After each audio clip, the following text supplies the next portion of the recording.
April, how are you doing on this Thursday? I'm good. How are you? Great, thank you. I'm so excited to have April on here with us, and I hope just to give a little bit of background, I first met April's new husband at the gym before I knew there were an April. And he's a great guy. He's always made me smile. And then one day he started bringing this redhead into the gym with him. I thought, what's going on there? Just to find out, April is an amazing person. So from our, and then I find out that April does some pretty amazing stuff. I first heard about garage doors. Then I saw this neurofighting thing. I thought, we need to talk about this. I think this is just the most fantastic thing that she can bring to our community here in Santa Maria. And I think not many people know about this. So April, just to introduce yourself, tell us a little bit about yourself and how do you become a neurofighter coach? So my name is April Huckabey. I was born and raised in Santa Maria. I moved away for about 20 years and then came back in 2014. And when I came back, my dad was sick, and so I took over his garage door business, and that's the garage door part of the story. And so I did garage doors for, gosh, well, I've been doing them now 10 years, but I just stopped last year. But in doing the garage doors, I wasn't sure if I was going to be any good at it. You know, being a female in a male-dominated industry, I was like, oh, I need a backup plan here if this doesn't work out. So I started training people. I got my trainer certificate, and I started training people. And my idea was that I was going to train seniors. And because we have a huge senior population here in town, and I thought, okay, well, I'll sort of have a little niche, and I'll go to their house. That way they don't have to go to the gym, and I'll travel with a little gym in my trunk of my car. And I started doing that, and I was working with a few friends, and I was actually training people for free. Like, I wasn't charging them because I was trying to see if I liked it or I was any good at it, or, again, backup plan, right? So I started training this woman, and she was in her late 60s, and then her mother, who was in her late 90s. And one day, we both belonged to the Women's Network. One day, she got up, and I was on the board of the Women's Network, so I checked people in and worked with the treasurer and stuff. And so I'm sitting at the very, very far back of the room, and I'm listening in one ear and talking to the treasurer, working out our stuff in the other ear. And I'm like, wow, who's she talking about? This is a great testimonial for somebody. And the treasurer's like, you dummy. And I was like, what? I'm like, okay, wait, stop. I have to listen to her. What is she saying? Because I don't even know what she's saying about. Like, what is she promoting? This might not be the right thing. So anyway, she was just saying how much fun she was having with me, and her mom at 96, 97 was having a great time just doing some movement because it was making her feel better as an older woman. And so at the end of this meeting, this lady came up to me and she was like, hey, my name's Lisa. My husband has Parkinson's. Do you know anything about Parkinson's? And I was like, no. And she's like, well, have you heard of Rock City Boxing? And I said, no. And she said, well, have you ever done any boxing? And I said, well, I did some boxing when I lived in Seattle. I did some non-contact boxing classes and some self-defense stuff. So I learned a little bit about it. I said, but I honestly don't know anything. But she's like, well, I'd really love to not have to drive him to LA to take these classes.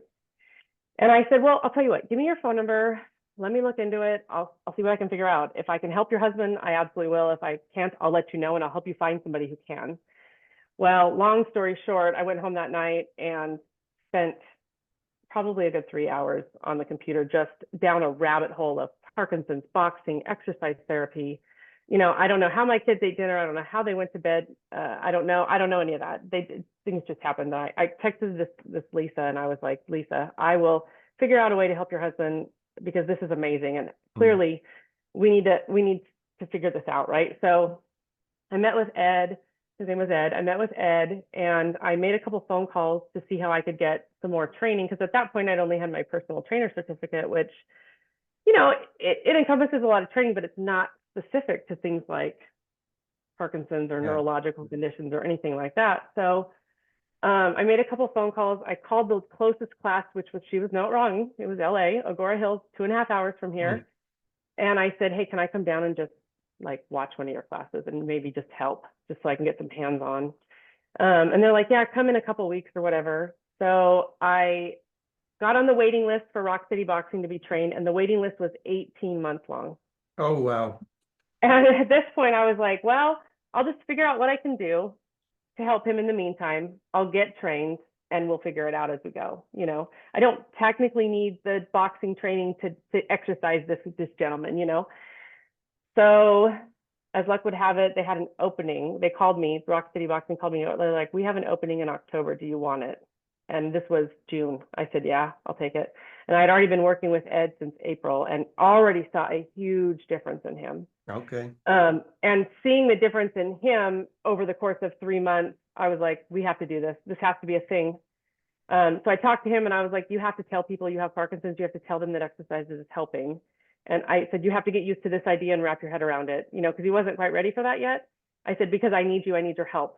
Like you're my guinea pig and I need your help. And he was somebody who was very well known in our community and a sort of like a pillar. And I said, wrap your head around it. We're doing this. And he took him a couple of weeks, but he was like, okay, I'm willing to help you. And so I went and that was the first of many trainings that I've had. And it sort of is where everything started. Oh, that is amazing. You know, as you know, me and Yvette, we're in the functional medicine space, and where we mostly help people with nutrition, although exercise is such a big part in total wholeness. And we interviewed another coach some time ago, probably more than a year ago, and she mentioned a term that is so descriptive of what you're doing. And she said, movement as medicine. Wow. And I thought, you know, that just so describes what you're doing, because it's rightfully so, as you know, and I know you and Chris know you go to the gym every day. So that movement, that exercise is so beneficial and is so therapeutic on multiple levels. Many people work out. I always tell my people at work, I go work out so I don't kill them at work. But it totally helps your mental health. It's as much mental as it is physical in a lot of ways. Absolutely, absolutely. So talking about that, tell us exactly what is neurofighting and how does it work, especially with the thought of people with neurological conditions. So Neurofighters itself is a non-contact boxing and functional exercise program for people with neurological conditions. And the neurological conditions I mainly work with are Parkinson's. Most of my clients have Parkinson's. I have several that have had strokes. I have a couple with Alzheimer's or early onset dementia. I've worked with people with PSP, which is progressive spinal nuclear palsy. I've worked with people with ALS, MS.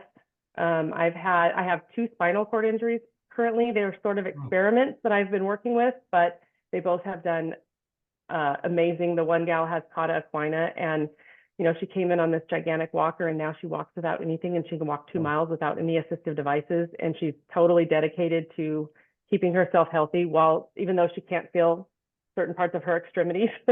So it's really an all-encompassing program for helping people with movement issues. So, you know, Parkinson's robs you of your movement. It slows you down. You get bradykinesia, you get dyskinesia, you get, you know, dystonia, you get, you know, your muscles just sort of like die, for lack of a better term. It's even worse than atrophy. They just kind of just get rigid and stiff. And what the idea is behind the exercises that we do, it's not a lot different than what you and I do at the gym, like that what you see Chris and I do at the gym, but it's how it's all put together, and it's how it's done in the rotation we do of the exercises. And honestly, it's the repetitiveness. There are some things you have to do every single day to combat Parkinson's and stroke and all these things. And doing those things repetitively is really a lot of times what is helpful. And so I have everything on kind of a rotation. And so it helps with all that. And then when people really take it one step further and they add in addition to the exercise, they add in physical therapy, and then they add in nutrition, they do amazing. They just do amazing. That is great news. That's amazing to me how, you know, because me and Yvette always talk about people, they go to the doctor, and the only thing, not to bash doctors at all, Yeah. but they are trained to do one thing. And in Medicine. doing something like this, the movement, and like you mentioned, the physical exercise with a diet, all encompassing, really taking care of the entire body, which is an amazing thing, because I feel if you stub your toe, your whole body kind of suffers, because now you're Yeah, limping. absolutely. And if you take care of everything, now you give the right nutrition and the movement, I think the outcome is just so much more long-lived than Yeah. just taking a pill. And once you stop taking the pill, it's not working anymore.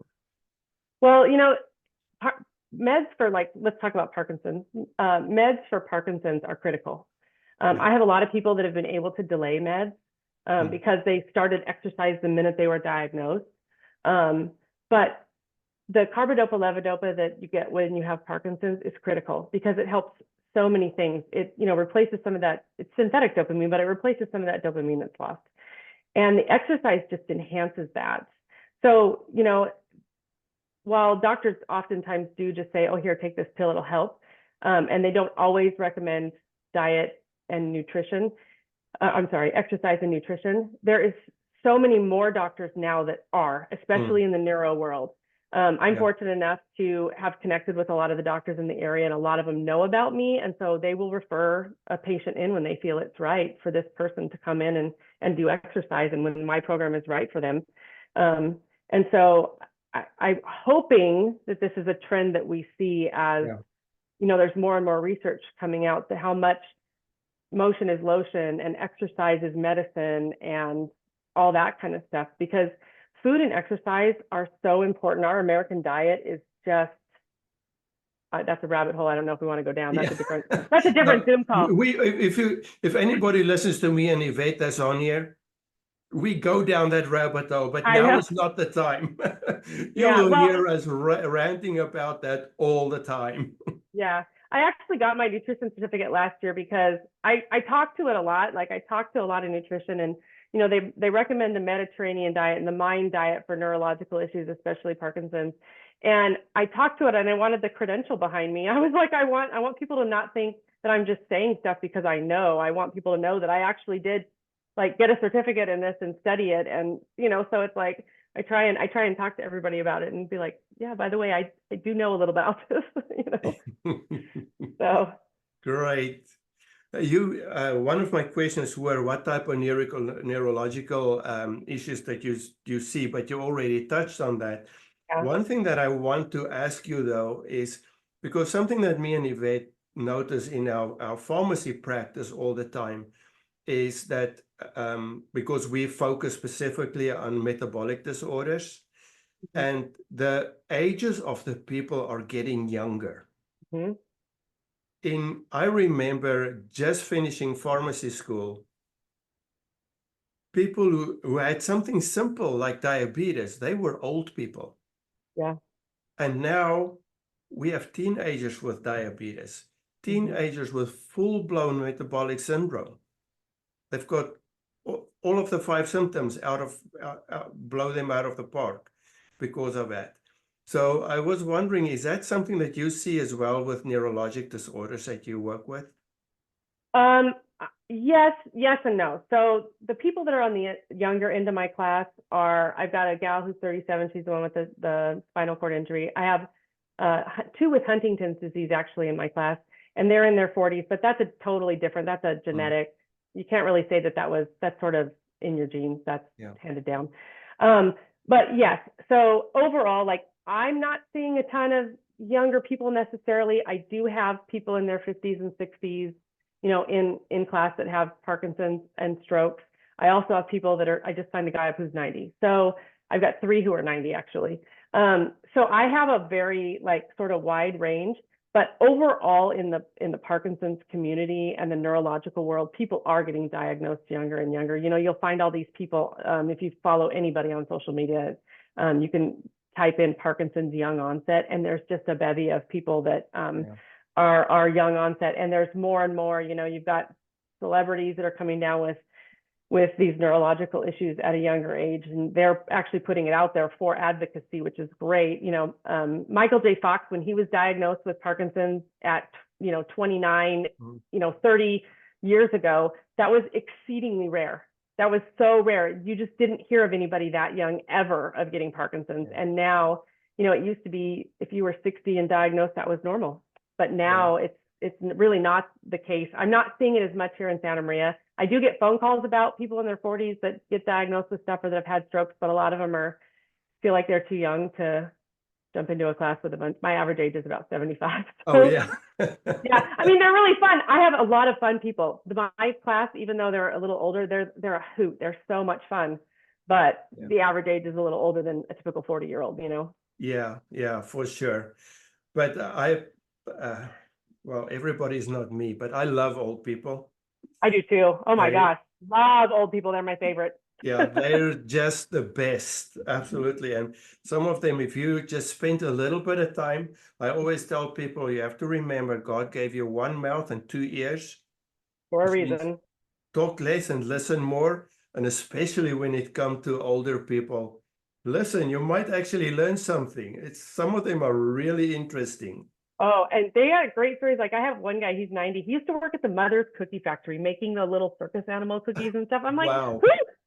Who does that? Like, you never meet anybody who does something cool. And I'm like, tell them where you used to work. I always tell when I get new volunteers and stuff in class, I'm like, tell them where you used to work. Tell them that story because it's kind of fun, Yeah. I've had some really, really neat people that have done I've got people with patents. I've got people that, worked in the CIA. I've got people I've got some really run the gamut of careers. I had doctors in there. I've had nurses. I've had teachers. I've had, people who are construction workers. I've had some really, really interesting people. I've got one of the guys in my class, he invented a test that is given to every pregnant woman. Oh, man. He has a patent on it. It was done here in Santa Maria. Yeah, crazy. Oh. Just crazy. Yeah. You mentioned about nutrition a little earlier. And one thing that, we all know nutrition plays a big role in basic health. What role do you think nutrition plays, especially when it comes to neurological disorders? Because I've got some patients with Parkinson's and dementia. And what recommendation routinely do you think you'd give to somebody with a neurological disorder when it comes to nutrition? So the gold standard nutrition recommendation for diet is either the Mediterranean or the MIND, which is MIND, like brain, MIND diet. And the MIND diet is a little bit newer than the Mediterranean diet. Basically, stay away from dairy, especially if you have Parkinson's. Dairy is sort of a no-no they're finding out with Parkinson's. Good healthy oils, fish, healthy whole grains, vegetables, kale, not a ton of beef, beef no more than once a week kind of thing. Limit your alcohol. They do, alcohol and meds don't always mix. But I do have a doctor friend that says the occasional glass of red wine is fine. She's actually a food science doctor. So, the occasional glass of red wine is good. But really berries, lots of berries. Berries are good for you. Avocados. It's those kind of foods. Stay away from processed. Stay away from, the garbage foods, sort of, the stuff that, you open up from a box, you throw a thing of milk in, you mix some sauce in it and you call it a day. I mean, we all sort of love that because it's salty and delicious, but those are the foods that aren't gonna help you and aren't gonna help your mind. And I've read some stuff and I haven't delved too deep into it, but they're calling Alzheimer's now diabetes type 3. So that really tells you that it's food based and diet and lifestyle based. You have to wonder, and I can't wait for more research to come out on that, because I think we may see a shift in the number of dementia cases if they can figure some of that out. Absolutely. The one talking about that, me and Yvette had a talk about specifically that not too long ago, about how your brain is so sensitive to that fluctuations in insulin and sugar that your brain gets affected way before they even say that you're insulin resistant. Yeah. And then people just think, it's my chemical imbalance, the favorite word, chemical imbalance. but there's actually way more to it. That chemical imbalance is what you've Well, I done don't to think yourself some of the I, time. I don't think people realize too how much sugar is in everything. Yeah. You know, like people are always like, oh, don't watch your salt, watch your salt, watch your salt. But, you know, don't blame salt for what sugar is doing to your body. It's Hallelujah. really, sugar is really, really, and you know, I'm super guilty. I'm a sweet lover. I love, you know, and I've cut all that. I eat less than 20 grams of sugar a day these days because Yeah. I've seen what's happening, and I want to be careful, you know, so I'm around a long time for my family and my people and my just to be around. And I've cut my sugar way back, and I'll tell you what, I notice now, number one, how it's in everything, and number two, literally how much better I feel. I cannot Yeah. tell you how much better I feel cutting out just sugar. And, you know, I still get a little bit here and there, but I bet you I was eating close to 100 grams or more of sugar a day before, where cutting it back to less than 20. And some days I don't have any because I'll Yeah. just eat plain food, you know, nothing fancy. It's made a world of difference in my life. I think clearer, my skin's better, I feel better. I've actually lost 3 pounds, and I don't need to lose 3 pounds, but I did. You know, like it's made a huge difference. Yeah. And sugar is so inflammatory, and people don't realize that. And we always say in our space that the two evil twins, people always blame heart disease on fat and salt. Sugar. And the evidence is there that fat and salt really has nothing to do with heart disease. It's inflammation and oxidation, and that is most of the time caused by the sugar in the foods that we eat. I mean, we come from South Africa, Mm-hmm. so our beef jerky is called biltong. Mm-hmm. And when we came here and we found beef jerky on the shelves, oh, we got to try that. To look on the packet to see how much sugar is in beef I jerky. know. Why do you put it in there? It's because they got to make it a little bit sweet. It's the sauce that goes on it, like the Yeah. teriyaki flavor or the this or that. I mean, that's what I'm saying about the American diet. It's crazy that, you know, we have sugar in everything. It's Yeah. literally in everything, everything. And, you know, we wonder why, you know, we have all these issues, and America's the most obese country on the planet. You know, it's like we put sugar in everything. You know, talking of which, sugar in everything. Me and Alice went to the store today, and we picked up a bag of pork rinds. And we've realized now, look at the label, and you say, oh, well, this one is just pork fat and salt and pepper. Pick the other one up, which is obviously also more expensive. There's like 5 grams of sugar per serving. Mm-hmm. And I know. obviously pork rinds a serving is not going to be a whole lot. No. Why do you put sugar in pork rinds? It does Make not them sweeter. belong there. They got to flavor them with sweetness somehow. I know it's crazy. There's literally sugar in everything. Yeah. And, you know, I always tell people, you know, like with Alzheimer's and stuff like that, the first thing you should do is change your diet when you get diagnosed with that. And especially Parkinson's, like, you know, you're not going to get your dopamine back, but hopefully you use what you have more effectively by looking into the right medicine, the right supplements, the right diet, the right exercise, the right, you know, exercise and diet work so hand in hand. And if you eat right and exercise right, you know, you can change your whole life in a matter of, you know, 30 to 60 days and feel so much better. I tell people, give me 6 weeks, you know, when they come to my program, they're like, when will I start to feel better? And I say, well, number one, it's what you put into it that you'll get out of it. Number two, if you're just doing something here, that's probably not enough. You need to walk, or at least do some sort of something, throw up a YouTube video, go to the, you know, beach with a friend and walk, or anything. I don't care what you do, anything. Get a recumbent bike, I'll loan you one, you know. Anything on your off days. You need to work out 5 days a week. And then you need to think about, you know, your social life and what you're eating. Yeah. And your life, give me 6 weeks, and if you make the right changes, even if they don't do some of those other changes, these are just exercising in 6 weeks, there's some things that will change. Yeah. And they will feel better. You know, I have people that I got this lady right now. She's this little itty bitty thing. She's so tiny, but she comes in this walker. She shuffles her feet, she's got Parkinson's.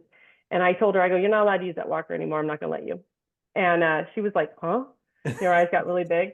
And I said, no, I'm going to put you on walking sticks because I think you're stronger than you think you are. And you need some confidence. So we're going to put you on these walking sticks. So she's been on walking sticks for, I don't know, a week and a half, maybe. And yesterday we were doing walking lunges in class, and I had everybody with kettlebells.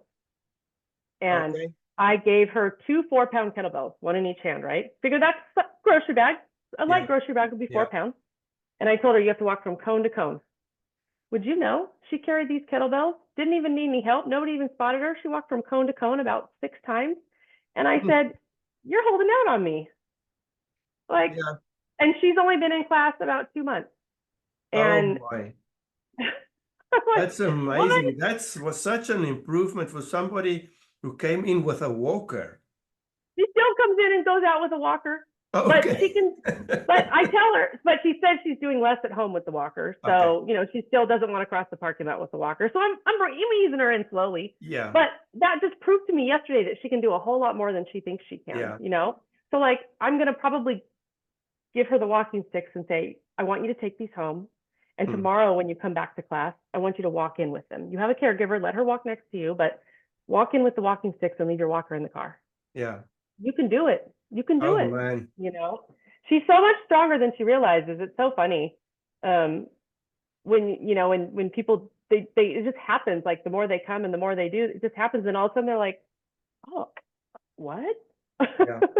and then it's like, I do believe you have some people who's been somewhat away in your program already.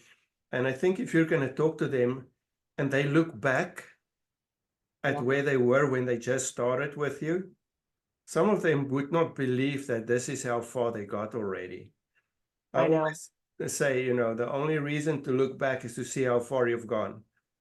And I know my mom had some health issues, and I told her the other day, I said, just look back from where you started and to where you are now.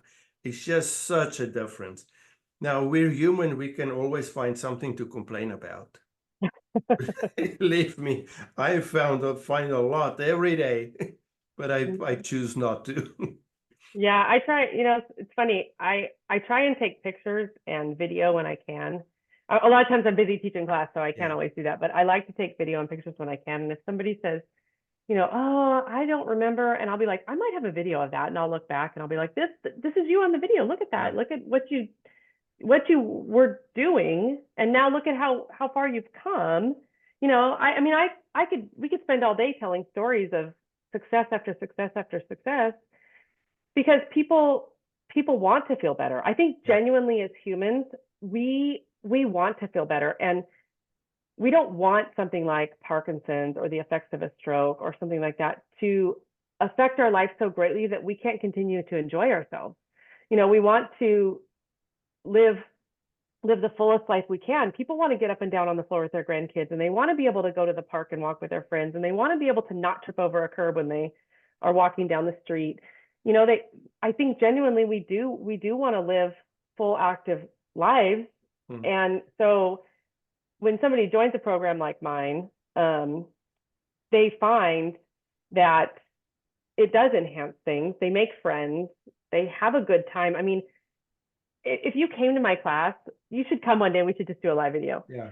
It is so fun. I blast the music. We yell. We have a good time. We tell jokes. I'm one of these people that I like to dish it out, and I like to take it. So they'll dish it to me. I'll dish it to them.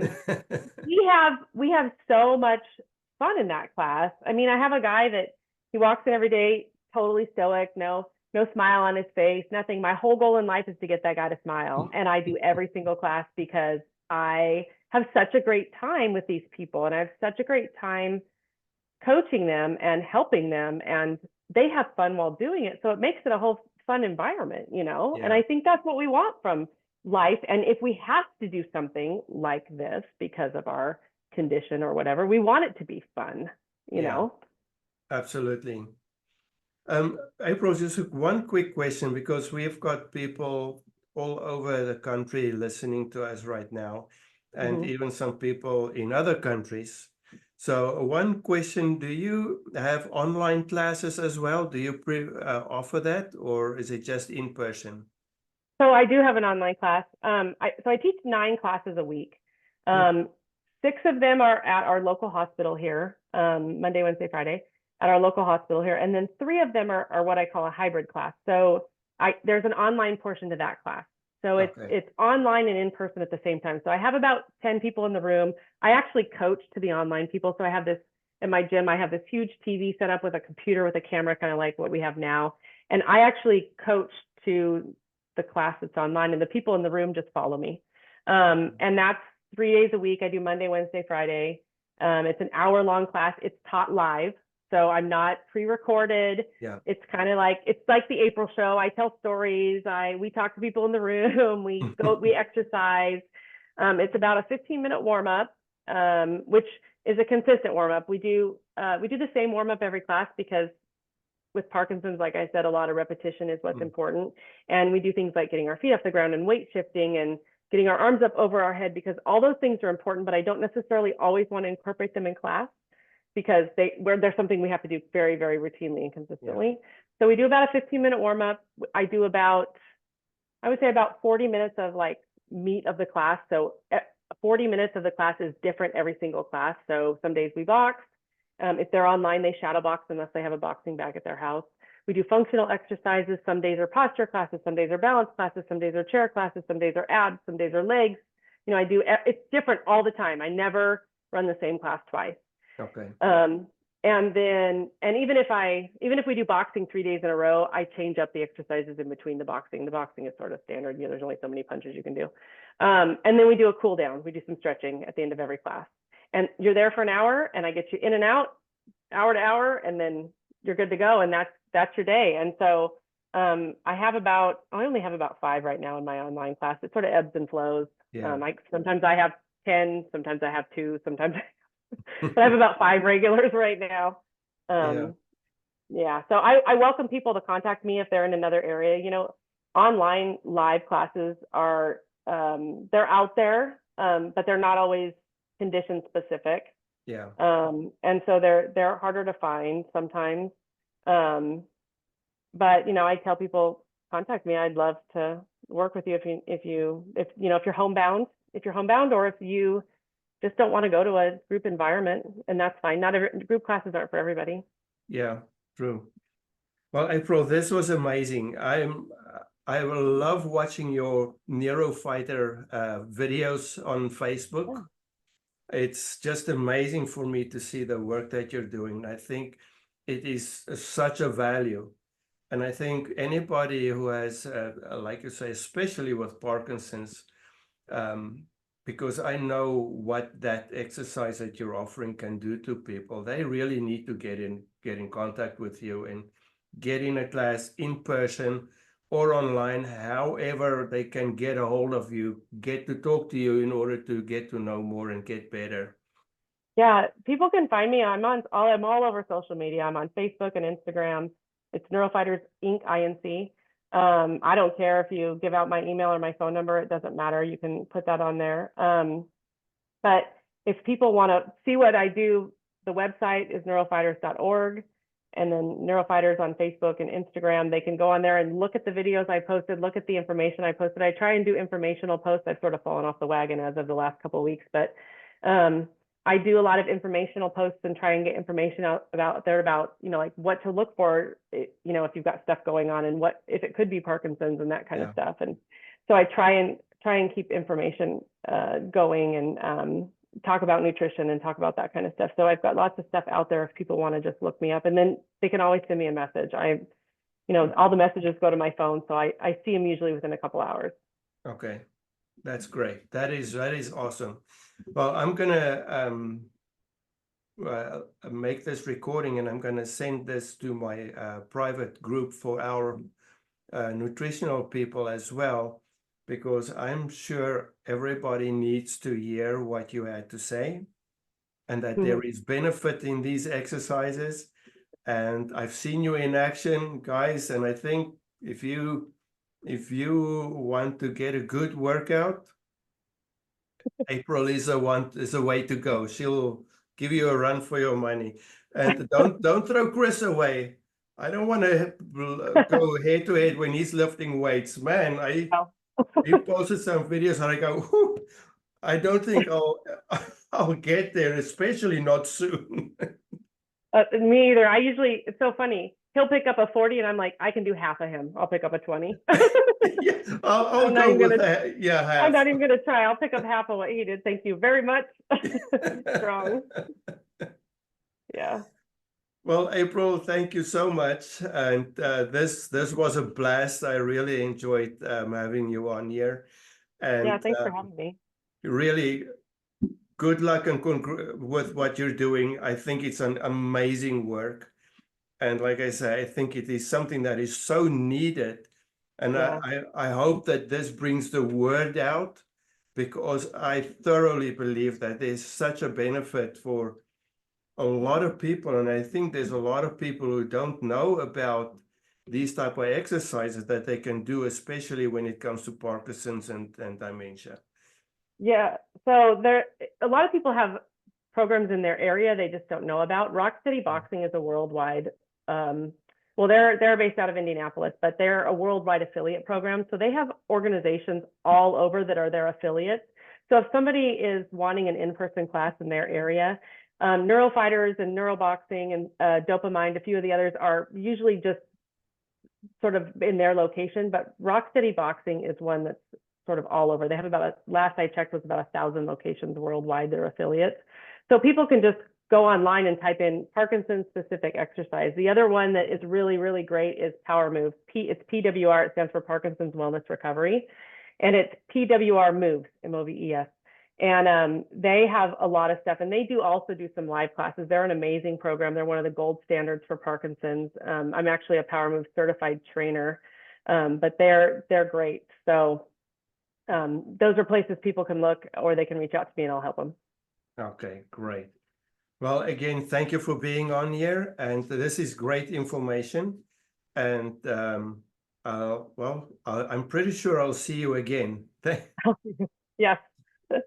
Thank you. Take care. All right. See you.